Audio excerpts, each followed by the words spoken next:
معزز سامعین گرامی قدر،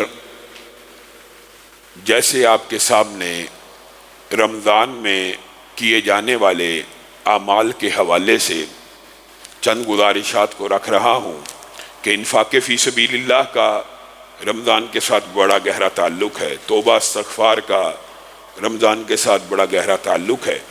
آج انشاءاللہ ہم اعمال میں سے نیکیوں کے ایک اور عمل کا ذکر کریں گے جس کا تعلق صرف رمضان سے ہی نہیں بلکہ اگر پوری زندگی کے اندر اس نیک عمل کو اختیار کیا جائے تو کوئی ایک مشکل، کوئی ایک مصیبت، کوئی ایک پریشانی ایسی نہیں جو رفع نہ ہو جائے۔ پہلی بات، وہ عمل کون سا ہے اور اس عمل کے فضائل و مناقب کیا ہیں اور اس کو چھوڑ دینے کی وعیدیں کیا ہیں۔ سنن ابن ماجہ میں حضرت ابو درداء کی ایک روایت موجود ہے کہ نبی کریم صلی اللہ علیہ وسلم نے ارشاد فرمایا، کیا میں تمہیں ایک ایسے عمل کی خبر نہ دوں کہ جو بہت پاکیزہ ہے، جو درجات کو بہت بلند کرنے والا ہے اور تمہارے رب کو بہت زیادہ محبوب اور پسندیدہ ہے، اور اس بات سے بہتر ہے کہ تم سونے اور چاندی کے پہاڑ خرچ کرو، اور اس بات سے بھی بہتر ہے کہ تم کافروں کی گردنوں کو کاٹو۔ اب یہاں تک بھی بات مکمل ہے۔ کسی بھی عمل کی فضیلت کو بیان کرنے کے لیے جو تجسس کا، جو حدیث کا، جو اسلامی تربیت کا ایک انداز ہے وہ تو مکمل ہو چکا کہ اس کے فضائل بیان کر دیے گئے اور لوگ متوجہ ہو کے سن لیں، لیکن اسی پر بس نہ کیا کہ تم کافروں کی گردنوں کو کاٹو۔ کیا کہا؟ بلکہ کافر بھی تمہاری گردن کو کاٹیں۔ تم کافروں کی گردن کو کاٹو اور کافر تمہاری گردن کو کاٹیں۔ گویا اس بات کے اوپر حدیث نبوی نے مہر تصدیق کو ثبت کر دیا کہ یہ عمل حقیقت میں جہاد فی سبیل اللہ سے بھی بڑا ہے۔ صحابہ نے پوچھا، ایسا عمل؟ اللہ کے رسول، آپ ایسا عمل تو ہمیں یقیناً بدیہی لازمی طور پہ بتلا دیجئے۔ تو رسول اللہ صلی اللہ علیہ وسلم نے 2 لفظوں میں بات کو مکمل کر دیا۔ کہا، ذکر اللہ، اللہ کے ذکر سے اپنی زبان کو تر رکھنا ان تمام اعمال سے بہتر ہے۔ اللہ کے ذکر سے اپنی زبان کو تر رکھنا، ہر وقت معطر رکھنا۔ یہ زبان جہاں جھوٹ بولتی ہے، گالی دیتی ہے، لعن طعن کرتی ہے، حرام کمائی کے سلسلے بناتی ہے، اس زبان یہ برائیوں کی جڑ بھی ہے۔ دنیا کے سب سے بڑے گناہ اسی سے ہوتے ہیں، تو دنیا کی سب سے بڑی نیکی بھی اسی زبان سے ہو سکتی ہے۔ کتنی بڑی نیکی! اللہ کا شکر ہے کہ ہم اللہ ہی کی توفیق ہے، لیکن اللہ کا احسان بھی ہے اور اللہ کا شکر بھی ہے، ہم سب اس وقت اللہ کے گھروں میں سے ایک گھر میں بیٹھے ہیں۔ اور اللہ کے گھروں میں جب بندہ مومن اور مسلم بیٹھ جاتا ہے، کس کام کے لیے؟ اللہ کے ذکر کو بلند کرنے کے لیے۔ میں اور آپ آئے کس لیے ہیں؟ میں کچھ اللہ رب العزت اور رسول اللہ صلی اللہ علیہ وسلم کی باتیں آپ کو بتلاؤں اور آپ یہ باتیں سنیں، گویا رب کے ذکر کے لیے اس مجلس میں یہ قائم حلقات آپ کے لیے اور میرے لیے خوشبری کا باعث ہے۔ کس لیے؟ رسول اللہ صلی اللہ علیہ وسلم نے فرمایا، اور ہمارا ایمان اور عقیدہ ہے جو رسول اللہ فرما دیں اس میں کوئی شک اور شبہ نہیں ہو سکتا۔ رسول اللہ صلی اللہ علیہ وسلم نے فرمایا، جب کسی مسجد میں، اللہ کے گھروں میں ذکر کے لیے لوگ جمع ہو جاتے ہیں، میرے ذکر کے لیے، میری بات سننے کے لیے، بات نصیحت کے لیے، تبلیغ دین کے لیے، سمجھنے سمجھانے کے لیے، تو آسمان سے ان کے لیے فرشتوں کا نزول ہوتا ہے۔ میرے بھائیوں، حدیثیں آپ نے شاید پہلے بھی سنی ہو لیکن غور نہیں کیا۔ فرشتے حقیقت میں یہ شان اور قدر و منزلت اور مقام نبیوں کو ملا کہ فرشتے ان کے دلوں کے اوپر اترے، ان کے لیے اترے، لیکن مسلمان امت کے اوپر اللہ رب العزت نے یہ احسان کر دیا کہ جو بندہ مسجد میں آ گیا، جتنے آج آپ مسجد میں بیٹھے ہوئے ہیں، ہمارا عقیدہ ہے اس سے زائد فرشتے یہاں پہ موجود ہیں۔ کس کام کے لیے؟ رسول اللہ صلی اللہ علیہ وسلم نے کہا، پہلی بات اس کام کے لیے کہ وہ آپ کے دلوں کے اوپر سکینت کا نزول کر دیں۔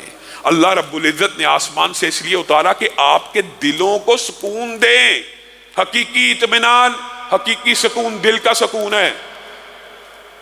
کوئی کروڑپتی ارب پتی کھرب پتی ہو کے سمجھتا ہے وہ مطمئن ہے، تو ہو سکتا ہے وہ اپنی زندگی بدترین عالم میں گزار رہا ہو. آپ کو کیا پتا اس کو اطمینان قلب بھی نصیب ہے کہ نہیں. فرشتے ان مجلسوں کو اپنی پروں سے گھیر لیتے ہیں اور مومن دلوں کے اوپر سکینت کا نزول کرتے ہیں، اور انسان کا دل مطمئن ہو جاتا ہے، غموں سے پاک ہو جاتا ہے. کئی مرتبہ انسان ان مجلسوں میں ہزاروں نہیں، کروڑوں نہیں، اربوں گناہ لے کے آتا ہے، لیکن جب اس مجلس سے جا رہا ہوتا ہے اس کے نامہ اعمال میں ایک گناہ بھی باقی نہیں رہتا. نبی کریم صلی اللہ علیہ وسلم نے ارشاد فرمایا جب تم جنت کے باغیچوں میں پھرا کرو تو خوب سیر ہو کے کھا لیا کرو. جنت کے باغیچے کیا ہیں اللہ کے رسول؟ نبی کریم صلی اللہ علیہ وسلم نے فرمایا وہ ذکر کے حلقات، وہ مساجد کے دروس، وہ مسجدوں کی مجلسیں. اللہ کے فضل و کرم سے اللہ اس مجلس کو بھی اس مجلس میں شامل فرما. ان مجلسوں میں سے خوب کھا پی لیا کرو، اللہ رب العزت کا خوب ذکر کر لیا کرو. اللہ کا ذکر کرنے سے ملے گا کیا؟ جو اللہ رب العزت نے اس بارے میں ٹریڈنگ کی ہے، جیسے انفاق فی سبیل اللہ کی ٹریڈنگ آپ کے سامنے رکھی، دیں اللہ کو ایک دیں، اللہ ہو سکتا ہے 700 کرے، اللہ ہو سکتا ہے 1,00,000 کرے، اللہ ہو سکتا ہے 2,00,000 کرے، اللہ کی مرضی ہے. اسی طرح یہ جو اللہ تعالیٰ نے ذکر اللہ کی ٹریڈنگ کی ہے یہ بھی بڑی عجیب ہے. آپ ان حلقات میں ان مسجدوں کو اللہ کے ذکر سے معطر کر دیں، اللہ کیا کرے گا؟ بدلے میں کیا ملے گا؟ آپ ایک بات کے اوپر ذرا غور کرنا، علاقے کا M N A, S H O, S P آپ کا ذکر کرتا ہو اپنی مجلس میں، فلاں میرا دوست ہے، وہ آئے گا اس کا کام کر دینا. ایم این اے کے وہ میرا ووٹر ہے، بڑا اچھا سپورٹر ہے، آپ کتنا خوش ہوں گے. اگر وزیر اعلیٰ کہے کتنا خوش ہوں گے، اور اگر وزیر اعظم یا صدر کہہ دے آپ کی خوشی کا کوئی ٹھکانہ نہ ہوگا. اور اگر امریکہ کا پریزیڈنٹ جو بائیڈن اپنی مجلس میں کہے فلاں ابن فلاں میرا دوست ہے، یا فلاں بندے کا ذکر اپنی مجلس میں کرے سب کے سامنے، آپ کی خوشی کا کیا ٹھکانہ ہوگا؟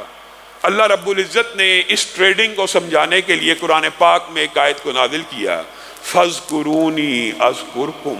تم میرا ذکر ان مجلسوں میں کر کے دیکھو تو صحیح. عام مجلس میں بغیر مجلس کے تم میرا ذکر کر کے دیکھو تو صحیح، میں رب عرش کی بلندیوں پہ تمہارا ذکر کرنا شروع کر دوں گا. تم میرا ذکر کرو، میں تمہارا ذکر کرتا ہوں. بتائیے یہ قدر و منزلت اور فضیلت کے اعتبار سے اکیلی یہی آیت بھی انسان کے لیے کافی ہے، لیکن نبی کریم صلی اللہ علیہ وسلم نے سمجھانے میں کوئی کسر نہ چھوڑی کہ کوئی ابہام نہ رہ جائے. میں بندے کے گمان کے مطابق ہوں، اللہ رب العزت کا فرمان ہے میں بندے کے گمان کے مطابق ہوں. جب وہ مجھے اپنے جی میں یاد کرتا ہے میں بھی اس کو اپنے جی میں یاد کرتا ہوں. جب وہ مجھے اعلانیہ یاد کرتا ہے یا مجلس میں یاد کرتا ہے تو میں بھی اسے اعلانیہ یاد کرتا ہوں، رب کہہ رہا ہے، اور میں بھی اسے مجلس میں یاد کرتا ہوں، اور ایسی مجلس میں یاد کرتا ہوں جو میرے بندے کی مجلس سے بہتر ہے. بتائیے اللہ کی مجلس کیا ہے؟ فرشتوں کی، مقرب ملائکہ کی. یہاں پہ بندہ، ایک عام بندہ سبحان اللہ کہہ رہا ہوتا ہے، سبحان اللہ، اللہ اکبر، الحمدللہ، لا حول ولا قوت الا باللہ، لا الہ الا اللہ، استغفر اللہ، جتنی بھی ذکر کی اس کا اقسام ہے، درود پڑھ رہا ہے. عرش کی بلندیوں پہ اللہ رب العزت ہر ذکر کے بدلے میں، ہر بندے کے ہر ذکر کے بدلے میں فرما رہے ہوتے ہیں میرے بندے نے میری تسبیح بیان کی. فرشتوں میرے فلاں بندے نے سبحان اللہ کہا ہے، میرے فلاں بندے نے سبحان اللہ کہا ہے. ایک بندہ ہر وقت اللہ کے ذکر سے اپنی زبان کو معطر رکھتا ہے. اللہ رب العزت آسمان کی بلندیوں اور عرش کے اوپر اس بندے کا ذکر کرتے رہتے ہیں یہاں تک کہ فرشتوں کو سمجھ آ جاتی ہے اللہ اس بندے کا اتنی کثرت سے ذکر کر رہے، اتنی کثرت سے ذکر کر رہے، گویا بندہ بھی کوئی کسر نہیں چھوڑ رہا، ہر لمحے ہر وقت ذکر ہی کرتا چلا جا رہا ہے، اور اللہ عرش پہ بیٹھ کے اس کا ذکر کرتے چلے جا رہے ہیں. پھر دو روایات کے مختلف الفاظ ہیں، مفہوم آپ کے سامنے رکھتا ہوں. ایک، اللہ رب العزت حکم کرتے ہیں اے جبریل اس بندے کا ذکر سن رہے ہو، اس بندے کا ذکر سن رہے ہو، اس سے محبت کرنا شروع کر دو. اور دوسری روایت کے الفاظ ہیں جبریل آواز لگاتے ہیں کہ اللہ رب العزت فلاں ابن فلاں کی کثرت ذکر کی وجہ سے اس سے محبت کرنا شروع ہو گئے ہیں، میں جبریل بھی اس سے محبت کرنا شروع ہو گیا ہوں۔ اے فرشتو، اب تمہارے اوپر لازم ہے کہ تم اس بندے سے محبت کرنا شروع کر دو۔ اسی لیے محدثین نے کہا کہ زمین کے بہت سے غیر معروف لوگ، زمین کے چند غیر معلوم غیر معروف جن کا نام بھی معاشرے کو پتہ نہیں ہے، تمہیں کیا پتا آسمان کے اوپر کتنے معروف ہیں، تمہیں کیا پتا آسمان کے اوپر کتنے مشہور ہیں۔ اور پھر یہ محبت صرف آسمان کے فرشتوں تک محدود نہیں رہتی، یہ بھی حدیث کے الفاظ ہیں، پھر اس محبت کو زمین پہ اتارا جاتا ہے، اور زمین کے اندر بھی اس محبت کو ان دلوں میں ڈالا جاتا ہے جو دل دھرتی کے اوپر سب سے پکیزہ اور اعلیٰ ہوتے ہیں۔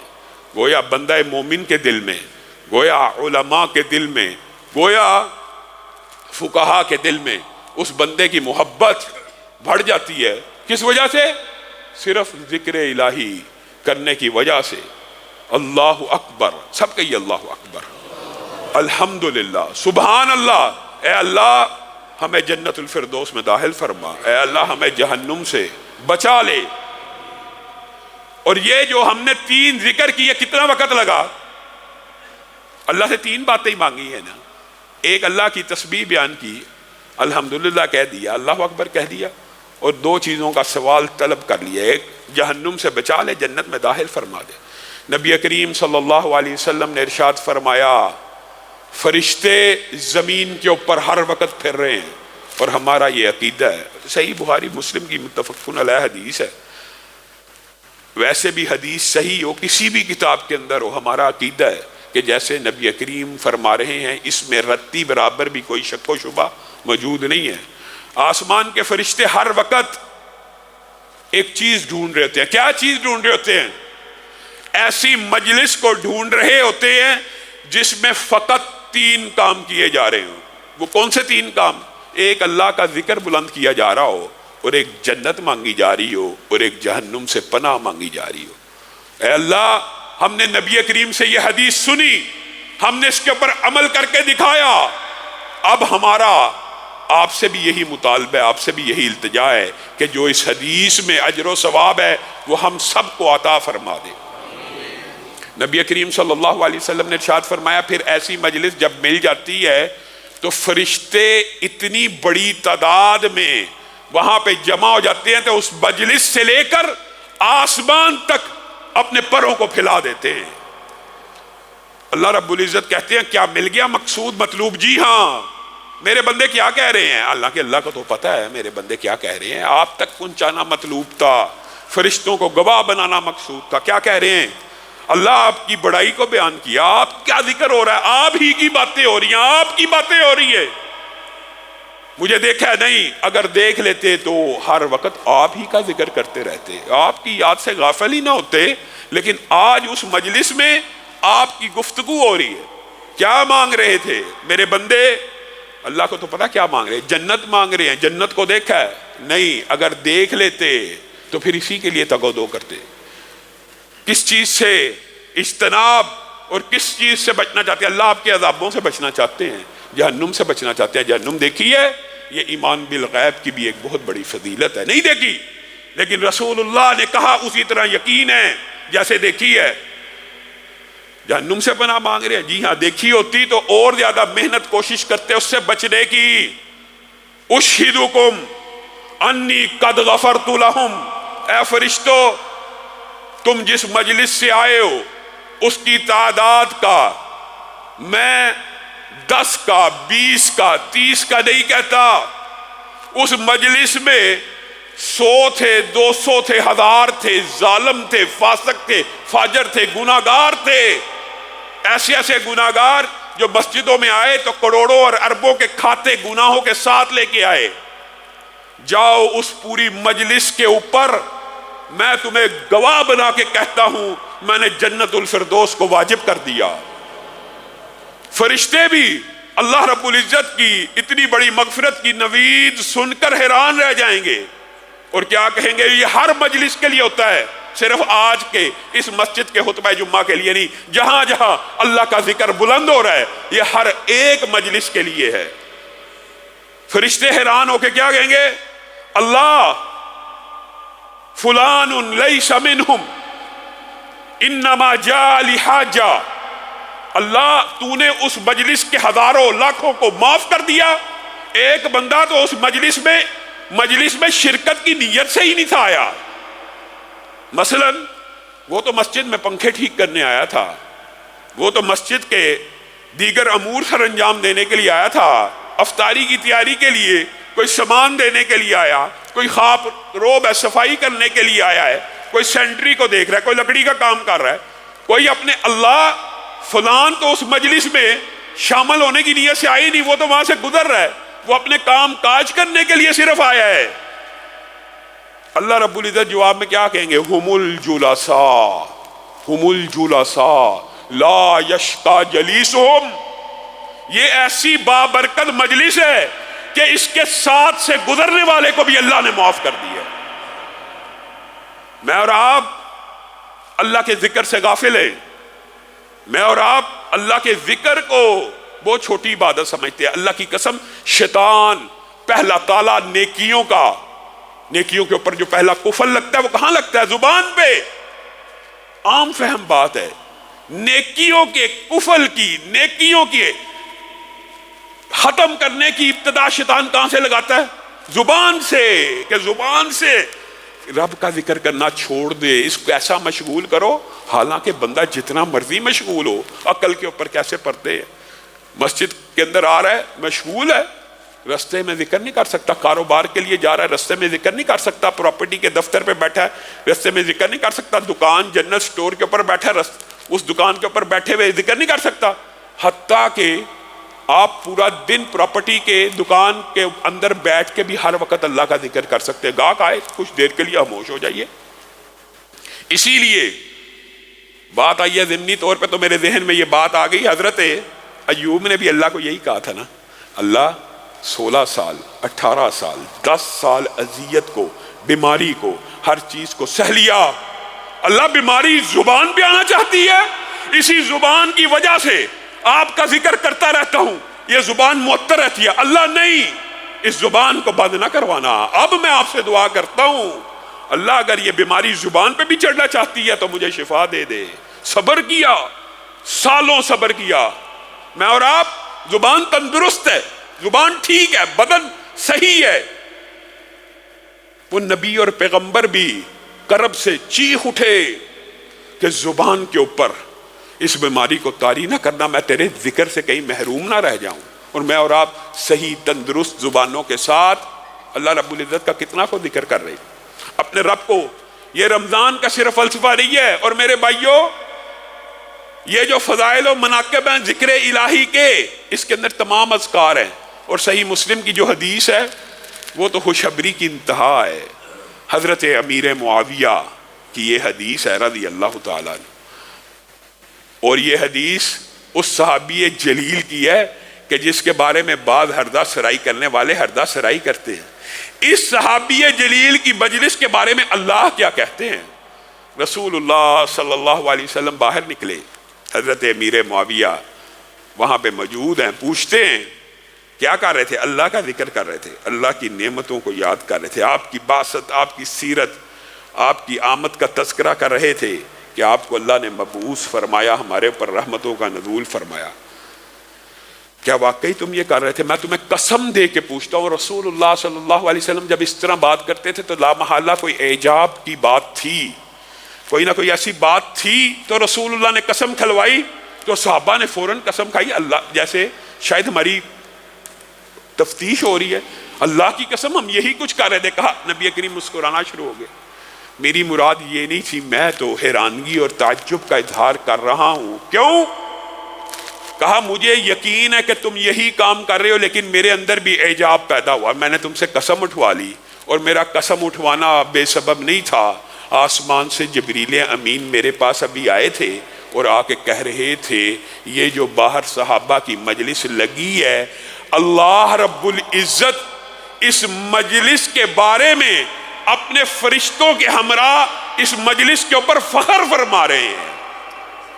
جس مجلس کے اندر امیر معاویہ موجود ہیں اس مجلس کے اوپر اللہ فخر فرما رہے ہیں، اور بعض بدبخت حضرت امیر معاویہ ہی کے بارے میں ہرزہ سرائی شروع کر دیتے ہیں۔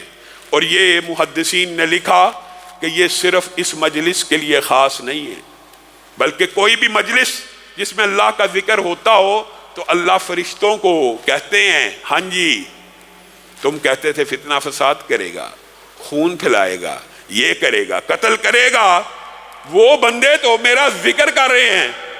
گویا اس انداز میں بیان کریں گے کہ جیسے ان بندوں کی مجلس کے اوپر فخر فرما رہے ہوں۔ اللہ رب العزت ہمیں بھی اس مجلس میں شامل فرما جس میں ہمارا خالق و مالک ہمارے اوپر فخر محسوس کرے۔ اور میرے بھائیوں، حقیقت میں ذکر کی جملہ اقسام میں سے حقیقت یہی ہے، بنیادی طور پہ شہر رمضان الذی انزل فیہ القرآن، یہ جو حقیقت ہے وہ یہ ہے کہ پوری کی پوری دنیا میں عربی زبان کو زبانوں کا بادشاہ یا زبانوں کی ملکہ کیوں قرار دیا گیا؟ کیونکہ اس زبان میں کلام حمید کو اللہ رب العزت نے نازل فرمایا۔ پوری دنیا کے اندر مکہ کو ام القریٰ کیوں کہا گیا؟ بستیوں کی بھی ماں ہے۔ سب سے مقدس کون سی جگہ ہے؟ مکہ ہے۔ کس لیے؟ وہاں قرآن نازل ہوا۔ نبی کریم صلی اللہ علیہ وسلم کو سید ولد آدم، افضل الانبیاء، سب سے بڑے مرتبے والا رسول اور پیغمبر کیوں کہا گیا؟ کیونکہ ان کے قلب اطہر پہ اللہ رب العزت نے اس کتاب حمید کو نازل فرمایا۔ اور شہر رمضان، اس مہینے کو سارے مہینوں کا سردار کیوں کہا گیا؟ اس مہینے میں اللہ رب العزت نے قرآن نازل فرمایا۔ انا انزلناہ فی لیلۃ القدر وما ادراک ما لیلۃ القدر لیلۃ القدر خیر من الف شہر۔ ایک رات 1000 مہینوں سے بہتر کیوں ہوئی؟ کیونکہ اس رات میں قرآن پاک کو نازل فرمایا گیا۔ تو یہ جتنی برکتیں ہیں مسلمان امت کے اوپر، اس مہینے کے اوپر، اس لیلۃ القدر کی رات کے اوپر، تنزل الملائکۃ والروح، یہ کتنی عظمت کی بات ہے۔ پہلے آپ کے سامنے حدیث رکھی کہ فرشتے اترتے ہیں، اور اس آیت میں تو اللہ رب العزت نے کیا کہا؟ صرف فرشتے نہیں اترتے، آسمان سے جبریل امین کا بھی نزول ہوتا ہے اس رات کو۔ یہ کتنی بڑی خوشخبری کی بات ہے۔ جبریل امین کو جب رسول اللہ دنیا سے چلے گئے تھے تو ماں فاطمہ نے، بیٹی فاطمہ نے یہ بھی کہا تھا کہ جبریل کو خبر دو کہ رسول اللہ دنیا میں نہیں رہے، آج کے بعد کس کے قلب اطہر پہ اترے گا؟ وہ جبریل جو نبیوں اور پیغمبروں کے لیے اترتا تھا، وہ سال میں ایک رات مومنوں کی تسلی اور تشفی کے لیے بھی اترتا ہے، اور وہ رات وہی ہے جس میں قرآن پاک نازل ہوا، اور مومنوں کے دلوں کے اوپر بھی فرشتے سکینت کا نزول کرتے ہیں۔ گویا یہ فضائل اور مناقب اس مہینے کے حقیقت میں ایک تو ذکر اللہ ہے، اور ذکر اللہ کی سب سے اعلیٰ قسم کلام اللہ ہے۔ اور کلام اللہ کو میں نے اور آپ نے کیا سمجھا؟ وَلَوْ أَنَّ قُرْآنًا سُيِّرَتْ بِهِ الْجِبَالُ أَوْ قُطِّعَتْ بِهِ الْأَرْضُ أَوْ كُلِّمَ بِهِ الْمَوْتَى۔ اللہ کہہ رہا ہے، کوئی مولوی نہیں کہہ رہا۔ رب وہ ہے جس کے 2 حرف سے جو چاہے بنا دے۔ 2 حرف، کون؟ بس جو چاہے بنا دے۔ لیکن آپ کو اور میرے احسان ہی ہے، اللہ کی رحمت ہی ہے، اللہ تعالیٰ نے 2 حرف نازل کیے۔ یہ سینکڑوں ہزاروں حروف کو آپ کی اور میری ہدایت کے لیے، آپ کے اور میرے ثواب کے لیے، آپ کے اور میری شفا کے لیے نازل فرما دیا۔ وَلَوْ أَنَّ قُرْآنًا سُيِّرَتْ بِهِ الْجِبَالُ أَوْ قُطِّعَتْ بِهِ الْأَرْضُ أَوْ كُلِّمَ بِهِ الْمَوْتَى۔ اللہ کہہ رہا ہے اگر دنیا میں کوئی کلام ایسا ہو کہ پہاڑ چلنا شروع کر دیں، زمین پھٹ جائے، مردے زندہ ہو جائیں، تو دنیا میں ایک ہی کلام ہے، وہ کلام اللہ ہے، اور وہ قرآن پاک ہے کہ جس سے مردے بھی زندہ ہو سکتے ہیں اور پہاڑ بھی چل سکتے ہیں۔ البتہ اللہ رب العزت کی کچھ سنتیں ہیں جو تبدیل نہیں ہوتی، لیکن اللہ نے سمجھا دیا۔ لو کان البحر مدادا لکلمات ربی لنفد البحر قبل ان تنفد کلمات ربی ولو جئنا بمثلہ مددا۔ تم نے کلام اللہ کو کیا سمجھا؟ جس کلام کے دو حرفوں سے کائنات کی ہر چیز تخلیق میں آتی ہے، تم اسی سے اعراض برتی بیٹھے ہو۔ اللہ کے کلمات کی عظمت اتنی ہے، اللہ تعالیٰ کہہ رہے ہیں لَوْ كَانَ الْبَحْرُ مِدَادًا لِكَلِمَاتِ رَبِّي، اگر 7 سمندر سیاہی بن جائیں اور 7 زمینوں کے درخت قلم بن جائیں، اللہ رب العزت اتنے قدیم اور ازلی ہیں، ان کے کلمات کو لکھنا شروع کریں، ان کے کلمات کی عظمت کو لکھنا شروع کریں، ان کی کلمات کی تعداد کو لکھنا شروع کریں، ان کے کلمات کا احاطہ یہ 7 سمندروں کی سیاہی بھی نہیں کر سکتی حقیقت میں۔ وَلَوْ جِئْنَا بِمِثْلِهِ مَدَدًا، صرف 7 سمندر نہیں، اتنے ہی سمندر سیاہی کے اور لے آؤ، اتنے ہی درخت کلموں کے اور لے آؤ، اس کلام کی عظمت کو نہ رقم کر سکتے ہو، نہ کلام اللہ کو احاطہ تحریر میں لا سکتے ہو۔ اسی لیے رسول اللہ صلی اللہ علیہ وسلم نے فرمایا تھا بڑی مضبوط پناہ میں وہ شخص آ گیا جس نے کیا کہا، اعوذ بکلمات اللہ التامات من شر ما خلق، میں پناہ میں آتا ہوں اللہ کے جمیع کلمات کے۔ اور اسی لیے رسول اللہ صلی اللہ علیہ وسلم نے فرمایا جو شخص 3 مرتبہ یہ کلمہ کہہ دے، ہمارا عقیدہ ہے، ہمارا ایمان ہے، جس جگہ پہ داخل ہو وہاں سے نکلتے تک اس کو کوئی چیز نقصان نہیں پہنچا سکتی۔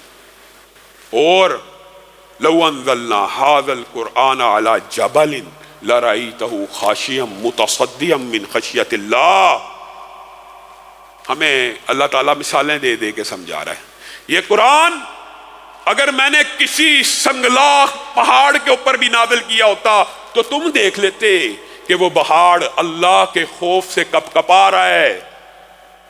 اور یہ تلک الامثال نضربها للناس لعلهم یتفکرون، کہ شاید سوچ لیں، یہ آیت سن کے کچھ غور و فکر ہی کر لیں کہ یہ قرآن اگر پہاڑ کے اوپر بھی نازل ہوتا تو وہ اللہ کے خوف سے کب کبا جاتا۔ ثم قست قلوبکم من بعد ذلک فہی کالحجارہ، تم نے اپنے دلوں کو کیسا بنا لیا کہ پتھر ہو گئے۔ وَإِنَّ مِنَ الْحِجَارَةِ لَمَا يَتَفَجَّرُ مِنْهُ الْأَنْهَارُ، اور پتھروں میں سے بھی چشمے تو پھوٹ جاتے ہیں اور پتھر بھی اللہ کے خوف سے گر پڑتے ہیں۔ تمہارے دلوں کا ابھی وہ وقت نہیں آیا کہ اللہ کے خوف سے کب کپا جائیں، اللہ کے کلام کی عظمت کو سمجھ لیں۔ آپ کو یہ عظمت اللہ تعالیٰ نے جگہ جگہ سمجھائی ہے، اِنَّا عَرَضْنَا الْأَمَانَةَ عَلَى السَّمَاوَاتِ وَالْأَرْضِ وَالْجِبَالِ فَأَبَيْنَ أَن يَحْمِلْنَهَا وَأَشْفَقْنَ مِنْهَا وَحَمَلَهَا الْإِنسَانُ إِنَّهُ كَانَ ظَلُومًا جَهُولًا۔ اللہ تعالیٰ نے بھی سمجھانے میں کوئی کسر نہیں چھوڑی۔ یہ کلام اللہ، یہ امانت خداوندی اللہ رب العزت نے کائنات کی ہر چیز کے اوپر پیش کی تھی، کسی نے اس کو نہ اٹھایا اور بچ گئے۔ انسان نے آگے بڑھ کے اس کو قبول کیا۔ یہ ایسا جاہل ہے، یہ ایسا ظالم ہے کہ قبول کر لینے کے بعد گمراہ ہوتا پھر رہا ہے۔ قبول تو کر لیا، دنیا میں کوئی ایک انسان ایسا بتلا دیجئے آج دھرتی کے اوپر، چاہے مسلم ہو غیر مسلم ہو، سب کو پتہ ہے ایک کتاب آسمان سے آئی ہے، تحقیق کریں، پہنچیں، حقیقت تک پہنچیں، تو آج تک تغیر و تبدل سے پاک ہے۔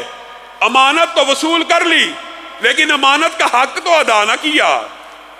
آپ بتائیے عبادات کے اندر ایمانداری سے پوری دنیا کا مشاہدہ کیجئے، 8 ارب انسانوں کا مشاہدہ کیجئے، کیا کسی مذہب کے اندر عبادت کا یہ انداز موجود ہے جو اللہ کے فضل و کرم سے ہم تراویح میں عبادت کریں پوری دنیا میں، کہ کسی نے اپنی مذہبی کتاب کی اس طرح تلاوت کی ہو کہ ایک تلاوت کر رہا ہو، کس طرح حفظ کر کے زبانی، اور پیچھے سینکڑوں لوگ صرف سن رہے ہو، سماعت کر رہے ہو۔ اللہ کی قسم عبادت کی یہ خوبی اللہ نے عطا کی ہے تو اس امت کو عطا کی ہے کہ ایک حافظ قرآن زبانی، اب اگر یہ دعویٰ کیا جائے، بعض لوگوں نے یہ دعویٰ کیا کہ دیگر مذاہب کی جتنی بھی کتب ہیں ان میں سے حافظ ہوتے ہی نہیں، سکھ ہو، ہندو ہوں، عیسائی ہوں، یہودی ہوں، اپنی اپنی مذہبی کتابوں کے اندر ایک تو حافظ نہیں ہوتے، حافظ بہت زیادہ متن بھی یاد ہونا، بہت زیادہ متن بھی تو مفہوماً بیان ہوتا ہے، اور بہت زیادہ پکے بھی ہوں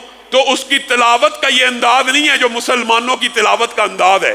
اور ان میں سے اگر کوئی کھڑا ہو جائے آگے، وہ جو کچھ مرضی کہتا رہے، پیچھے اتنی بڑی تعداد میں سامعین موجود نہیں ہوتے اس کو سننے والے، اور اگر موجود بھی ہو وہ جو مرضی کہتا رہے، کوئی ٹوکنے والا نہیں۔ یہاں پہ حافظ قرآن آپ کے سامنے ہے، حافظ قرآن ایک ہو، آگے کھڑا ہو، زیر زبر کی غلطی بھی کر دے، پیچھے جو سامنے ہوتا ہے اس کو آگے چلنے دیتا.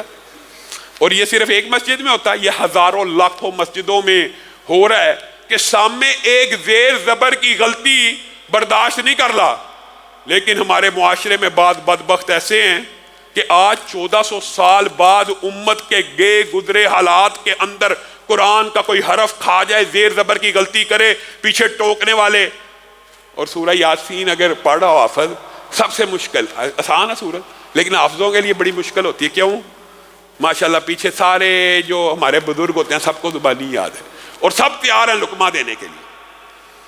اب بتائیے ایک زیر زبر کی غلطی اور حرف کی غلطی آج کا مسلمان برداشت نہیں کر رہا، اور بعض بدبختوں نے کیا کہہ دیا، یہ قرآن ہی بدل گیا تھا جی صحابہ کے دور میں. معاذ اللہ، صحابہ نے برداشت کر لی تھی غلطی، اگلا غلط پڑھ رہا ہے اور پیچھے صحابہ نے غلط قرآن معاذ اللہ سن لیا اور کسی کو ٹوکنے روکنے کی ہمت نہ ہوئی. آج 1400 سال بعد بھی اس کتاب کا اور کلام کا پروٹوکول یہ ہے کہ ایک زیر زبر کی غلطی سے پاک اور صاف ہے. اور فضائل و مناقب تو اس قدر زیادہ ہیں کہ رسول اللہ صلی اللہ علیہ وسلم کے دور ہی کے اندر ایک شخص سورۃ کہف پڑھ رہا تھا تو اس کا گھوڑا بدکنا شروع ہو گیا.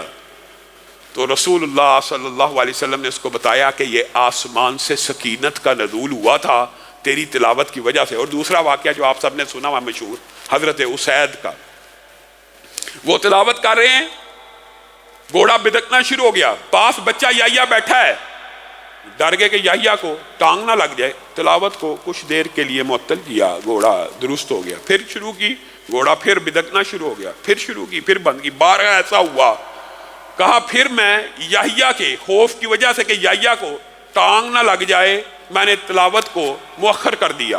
اور اچانک میں نے آسمان کی طرف دیکھا تو بادل کا ایک ٹکڑا تھا جس میں ستارے جھلملا رہے تھے اور اتنی قریب آ چکا تھا جیسے میرے سر کے اوپر ہو. گھوڑا شاید اسی بادل کی وجہ سے بدک رہا تھا. ایک تلاوت ہو رہی ہے اور کیا عبادت ہو رہی ہے جس کی تلاوت کو آپ نے بڑا معمولی سمجھا، جس کے لیے لوگ علماء اسلاف پورا رمضان کاروبار بند، فتویٰ بند، حدیث بند. امام مالک سے سوال پوچھنے لوگ آتے ہیں، کہتے ہیں رمضان کے بعد جواب دوں گا، رمضان میں صرف قرآن کی تلاوت کرنا چاہتا ہوں. آج 20 دن گزر گئے ہیں، کتنے قرآن کتنی مرتبہ پڑھا ہے، کتنی مرتبہ پڑھا.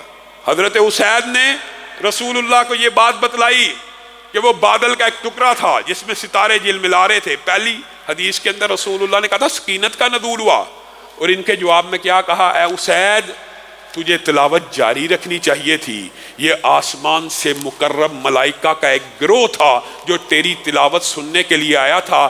اللہ کی قسم اگر تو تلاوت جاری رکھتا صبح تک تو مدینہ کے لوگ ان فرشتوں کو ان کی بے تابی، بے چینی، بے قراری اور شوق و رغبت کی وجہ سے اپنی آنکھوں سے دیکھ لیتے.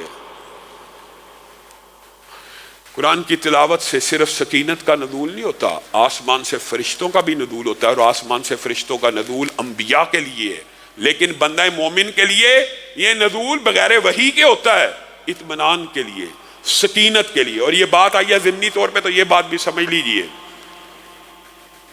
وقت کئی مرتبہ بڑی تیزی سے گزر جاتا ہے کہ بعض لوگ یہ کہتے ہیں یہ جی یہ بات درست ہے، یہ کتاب ھدی للمتقین ہے، ھدی للناس ہے، کوئی انکار نہیں، کوئی انکار نہیں.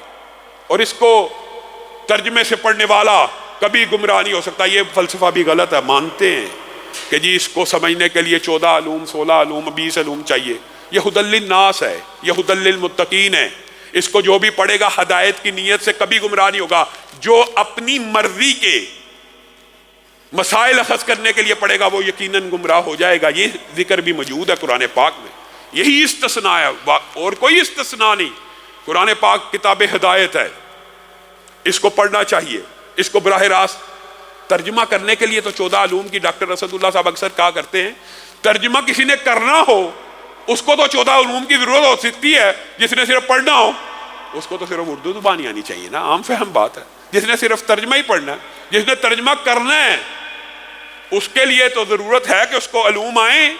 جس نے صرف پڑھنا ہے ترجمہ اس کو صرف اردو ترجمہ آنے کی ضرورت ہے. یہ آپ کو واقعی مغالطہ ڈالا ہوا ہے، وسوسہ ڈالا ہوا ہے. اس سے دوری کا ایک وجہ یہ ہے اس کو نہ پڑھو، براہ راست نہ پڑھو، گمراہ ہو جاؤ گے. سیدھا کیوں نہ پڑھے؟ یہ بھی بات درست ہے، لیکن یہ بات بھی سمجھنے کی ہے، کیا یہ صرف کتاب ہدایت ہے؟ وَنُنَزِّلُ مِنَ الْقُرْآنِ مَا هُوَ شِفَاءٌ وَرَحْمَةٌ لِّلْمُؤْمِنِينَ۔ یہ قرآن صرف کتاب ہدایت نہیں ہے، صرف ہدی للناس نہیں ہے، یہ کتاب شفا بھی ہے۔ کتاب شفا وہ کیسے؟ بیمار ہوتا ہوں تو سب سے پہلے تو پونسٹون کا، پیناڈول کا، ڈاکٹر کا خیال آتا ہے، ہاں یہ تیرے اور میرے ایمان کی وجہ سے ہے، ورنہ اسلاف کو، ابن قیم کو خانہ کعبہ کے اندر شدید بیماریاں بھی لگیں تو کسی حکیم اور ڈاکٹر کا خیال نہ آیا، کس کا آیا؟ سورۃ فاتحہ کا آیا۔ میں اور آپ بیمار ہوں، ہمیں خیال ڈاکٹر کا نہ آئے، پہلے قرآن کا آئے تو ہمارا ایمان اچھا ہے۔ اور تیسری بات، کیا صرف کتاب شفا ہے، کتاب ثواب نہیں ہے؟ یہ بھی بات حقیقت ہے، یہ کتاب مردوں کو بخشوانے کے لیے نہیں، زندوں کو بخشوانے کے لیے آئی تھی، اور ہم نے اس سے صرف مردے بخشوانے کا کام لیا۔ لیکن کیا یہ کتاب ثواب نہیں ہے؟ یہ مغالطہ بھی ان سکالرز آف ڈالرز کا دور ہونا چاہیے۔ میرے بھائیوں، ایک عام فہم دلیل، ایک ہی دلیل کافی ہے، وقت تیزی سے گزر رہا ہے، یہاں پہ اپنی بات کو ختم کروں گا۔ ایک دلیل، رسول اللہ صلی اللہ علیہ وسلم نے اس کتاب کو کتاب ثواب ہونے کی ایک بیان دلیل بیان فرمائی ہے۔ وہ کیا ہے کہ ہر حرف کے اوپر کتنی نیکی ہیں؟ 10۔ اور الف لام میم رسول اللہ نے کیا کہا کتنے حرف ہیں؟ 3۔ اور اس کی نیکیاں کتنی ہیں؟ الف لام میم کا ترجمہ، الف لام میم کی ٹرانسلیشن، الف لام میم کا فہم، الف لام میم کا ادراک۔ جائیے پوری دنیا میں سے ایک بندہ بتا دیجئے جس کو اس کا مطلب بھی آتا ہو۔ گویا مطلب کے بغیر پڑھنے کا بھی ثواب موجود ہے۔ کتاب ہدایت بھی ہے، کتاب شفا بھی ہے، اور کتاب ثواب بھی ہے۔ اگر کتاب ثواب بھی ہے تو ایک بندے کو اگر ترجمہ نہیں آتا تو وہ اس کو صرف ثواب کی نیت سے بھی پڑھے گا تو اللہ رب العزت سے بھی ثواب عنایت فرمائیں گے۔ اللہ رب العزت جو کہا گیا، جو سنا گیا، اس کے اوپر عمل پیرا ہونے کی توفیق عنایت